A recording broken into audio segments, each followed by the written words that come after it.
श्री कृष्ण कहते हैं कि जो मनुष्य भरोसे और त्याग पर निर्भर होता है, जब तक आपको किसी चीज पर भरोसा नहीं है आप उसको हासिल नहीं कर सकते, और जब तक आप प्यार नहीं करेंगे तब तक आपको कुछ हासिल नहीं होगा। भरोसे और त्याग से ही आपको सब कुछ हासिल हो सकता है। गीता में श्री कृष्ण ने अर्जुन को यह बताया कि वह भगवान विष्णु के अवतार हैं। भगवत गीता में बताया है जीवन का अर्थ क्या है। जीवन का अर्थ जानना है तो पहले खुद से पूछो कि तुम्हारा कर्तव्य क्या है। जो तुम्हारा कर्तव्य है उसे अपने पूरे दिल से निभाओ। और तुम्हारा कर्तव्य एक ऐसी चीज होनी चाहिए जो तुम्हें करना बहुत पसंद हो, तभी तुम खुश रह पाओगे और जो तुम्हारे आसपास हैं वह भी खुश रह पाएंगे। सब में मैं हूँ, मैं ही सबकी शुरुआत हूँ। मैं शुरू से भी पहले था और सब खत्म होने के बाद भी रहूंगा। सब मुझ में है और मैं सब में हूँ। जो भी तुम देख सकते हो, छू सकते हो, सुन सकते हो या चख सकते हो, वो सब मैं हूँ। ये नदियाँ, पहाड़, सूरज, ग्रहण, चाँद, सितारे सब मैंने बनाए हैं। मैंने ही भगवान, राक्षस और शैतान बनाए। मैं सर्वव्यापी हूँ। मैं ही ब्रह्मा बनके सब बनाता हूँ और रुद्र बनके सब नष्ट कर देता हूँ। मैं ये सृष्टि यूं ही बनाता और तोड़ता रहूंगा ताकि आत्माओं को मौके मिल सकें जन्म और मृत्यु से मोक्ष पाने को और हमेशा के लिए परमात्मा के साथ रहने को। आत्मा अजन्मी है, इसे कोई मार नहीं सकता है। भगवान कृष्ण ने अर्जुन को संदेश दिया कि आत्मा को कोई जला नहीं सकता, डूबा नहीं सकता और नहीं काट सकता है, लेकिन आत्मा को परमात्मा के साथ हमेशा रहने के लिए ये परीक्षा रूपी जीवन में बैठना ही पड़ेगा। इस परीक्षा के लिए परमात्मा से बिछड़ के आत्मा को पृथ्वी पर किसी न किसी रूप में जन्म लेना पड़ता है। 108 करोड़ योनियों को जीने और भोगने के बाद एक आत्मा को मनुष्य का शरीर और दिमाग मिलता है। हर आत्मा को अपने अंदर के तामसिक और राजसिक अवगुणों से निकल के सात्विक जीवन में प्रवेश करने के मौके मिलते हैं। हमारे तामसिक गुण वो हैं जो हमारे अंदर हीन भावना पैदा करके हमें खुद को उदास और नुकसान पहुंचाते हैं। हमारे राजसिक गुण हमें लालची और ईर्ष्यालु बना के दूसरों के प्रति नुकसान पहुंचा सकते हैं। इस जीवन की परीक्षा में सबको अपने तामसिक और राजसिक गुणों को परित्याग करके अपने सात्विक गुणों से परिचित होना पड़ेगा। सात्विक गुण वो हैं जो आत्मा को अपने आसपास की हर चीज से जोड़ें और उन्हें प्यार करना सिखाएं। धर्म वही है जो धारण किया हुआ है, जिसे आपका दिल मानता है। जैसे झूठ नहीं बोलना, चोरी नहीं करनी, भगवान का निरादर नहीं करना, दूसरों को नुकसान नहीं देना। हर आत्मा को अपने जीवन काल में हर समय धर्म का पालन करना होगा और धर्म की रक्षा करनी होगी। हर मनुष्य के अंदर काम, क्रोध, लोभ, मोह, अहंकार और ईर्ष्या जैसी भावनाएं हमें अपने और दूसरों के प्रति नुकसान पहुंचा सकती हैं। इन भावनाओं को मनुष्य को हमेशा अपने नियंत्रण में रखना होगा, क्योंकि इनके बहाव में किया गया कोई भी काम हमारी जीवन भर की परेशानी का कारण बन सकता है। हमारी इच्छाएं ही मूल कारण हैं, हमारा पृथ्वी पर वापस आने का कारण बनती है।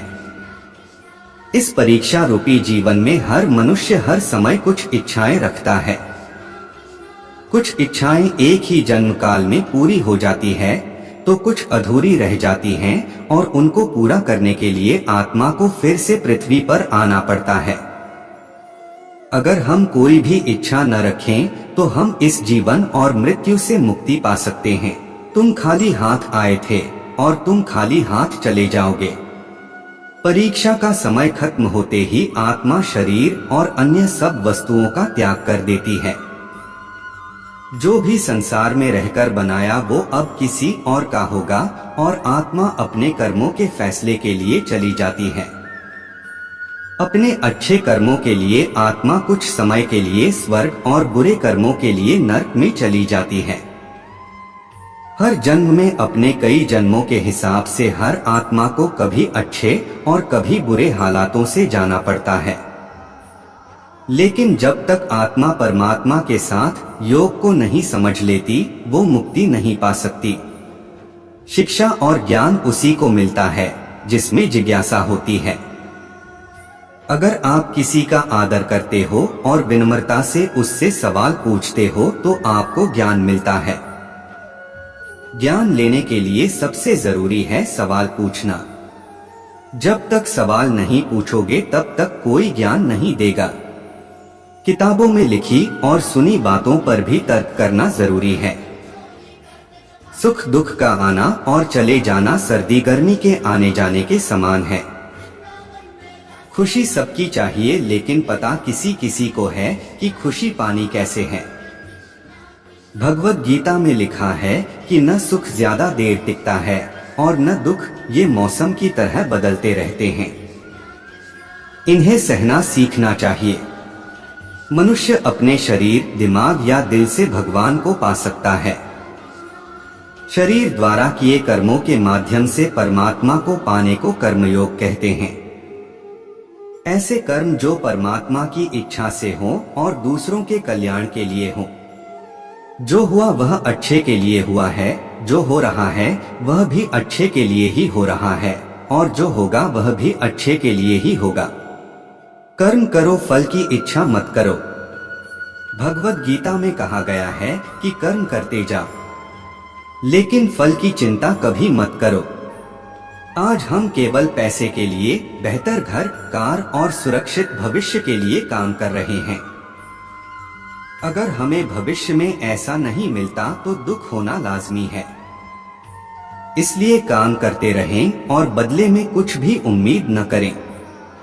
जो लोग दिमाग को नियंत्रित नहीं करते, वह उनके लिए एक दुश्मन की तरह काम करता है। अपने मन पर नियंत्रण रखना अत्यधिक आवश्यक है। अगर आप अपने मन पर नियंत्रण नहीं करते तो आपका ही मन आपके लिए शत्रु का काम करेगा। आत्मा न तो पैदा होती है और न ही वह मरती है। भय और चिंता हमारे दो दुश्मन हैं। जब हमारे भीतर एक डर पैदा हो जाता है तो हम कुछ भी हासिल नहीं कर सकते। ये डर हमारे सपनों और महत्वाकांक्षाओं को मारता है। निडर बनिए, निडर व्यक्ति को कोई नहीं रोक सकता। इसी प्रकार मृत्यु का डर भी बेतुका है, क्योंकि आत्माएं कभी मरती नहीं। मनुष्य अपने विश्वास से बनता है। जैसा वह मानता है वैसे ही वह बन जाता है। आपकी जिंदगी में चाहे कैसा भी समय चल रहा है, आपको हमेशा खुद पर विश्वास रखना चाहिए। समय कितना भी बुरा हो, अगर आपको अपने ऊपर विश्वास है तो वो बाधा भी दूर हो जाएगी। जो लोग दिमाग को नियंत्रित नहीं करते, वह उनके लिए एक दुश्मन की तरह काम करता है। सबसे ज्यादा कठिन है अपने मन को नियंत्रित करना। ये मन बहुत चंचल है। अगर आपका अपने मन पर नियंत्रण है तो आपका अपने ऊपर नियंत्रण है। अगर आपका खुद का मन नियंत्रण में नहीं होगा तो वो आपके लिए आपके दुश्मन की तरह ही काम करेगा। सदैव संदेह करने वाले व्यक्ति को प्रसन्नता ना इस लोक में मिलती है ना ही कहीं। शक ऐसी चीज है जिसकी वजह से कभी भी किसी को खुशी नहीं मिलती। इसलिए कभी भी किसी पर संदेह मत करो। वासना, क्रोध और लोभ नरक के 3 द्वार हैं। प्रेम, सहिष्णुता और निस्वार्थता को अपने जीवन में लाना चाहिए। अपना अनिवार्य कर्तव्य निभाएं, क्योंकि कर्म करना वास्तव में कर्म न करने से बेहतर है। ये मन ही है जो किसी का मित्र और किसी का शत्रु होता है। एक महान व्यक्ति द्वारा जो भी कार्य किया जाता है, आम आदमी उसके नक्शे कदम पर चलता है। उन्हें सारी दुनिया अपनाती है। जो पैदा हुआ है उसकी मृत्यु भी निश्चित है, जैसे जो मृत है उनके लिए जन्म। इसलिए जिसे बदल नहीं सकते उसके लिए शोक मत करो। निस्वार्थ सेवा के माध्यम से आप हमेशा फलदायी रहेंगे और अपनी इच्छाओं की पूर्ति पाएंगे। जब ध्यान में महारत हासिल होती है तो मन एक हवा रहित स्थान पर दीपक की लौ की तरह अटूट होता है। हमें अपने लक्ष्य से बाधाओं ने नहीं, बल्कि एक ऐसे आसान रास्ते ने रोका है जिस पर कोई लक्ष्य ही नहीं। जिन्होंने आपके साथ बुरा किया उनको माफ करके और जिनका आपने बुरा किया उनसे माफी मांग के मुक्ति पाई जा सकती है। जब तक आत्मा इन चारों दरवाजों धर्म, काम, अर्थ और मोक्ष को समझ नहीं लेती तब तक आत्मा को बार बार इस मनुष्य रूप में आना ही पड़ेगा। भगवत गीता में एक बहुत अच्छी सीख दी गई है कि जो होता है अच्छे के लिए होता है और जो हुआ है वह भी अच्छे के लिए ही हुआ है और जो होने वाला है वह भी अच्छे के लिए ही होगा। बिना कारण इस दुनिया में कोई भी चीज नहीं होती है। हर चीज का एक कारण होता है और जो भी कारण होता है वह हमेशा हमारे अच्छे के लिए ही होता है। इसमें यह भी बोला कि आप रोते क्यों हैं, क्या आपने कुछ खोया है? आप कुछ खो ही नहीं सकते, क्योंकि आप अपने संग इस दुनिया में ऐसा कुछ लाते ही नहीं है जो आप खो दें। आज आपके पास जो भी है वह सब भगवान का दिया है और आप जो भी ग्रहण करेंगे वह भी भगवान का ही होगा और आप उसे भगवान को समर्पित कर देंगे। आप इस धरती पर खाली हाथ आए थे और खाली हाथ ही जाएंगे, तो फिर किस बात के लिए परेशान होते हो? भगवत गीता में ऐसी और भी बहुत अच्छी सीख दी गई है जिंदगी जीने के लिए। यह मानना है महान वैज्ञानिक और आविष्कार अल्बर्ट आइंस्टीन का भी है, यदि आप भगवत गीता पढ़ते हैं तो आपका मन बहुत शांत हो जाएगा और आप अपने जीवन को सफल और सुखी तरीके से जी पाएंगे। हम आशा करते हैं हमारी इस वीडियो से आपको प्रेरणा मिलेगी, आप भ्रम की स्थिति से बाहर निकलेंगे और अपने जीवन में बेहतर निर्णय ले सकेंगे। अपने दोस्तों और चाहने वालों के साथ भी इस वीडियो को साझा करें ताकि उनकी मुश्किलों का भी हल हो सके। हम आशा करते हैं हमारी यह वीडियो आपको पसंद आई होगी।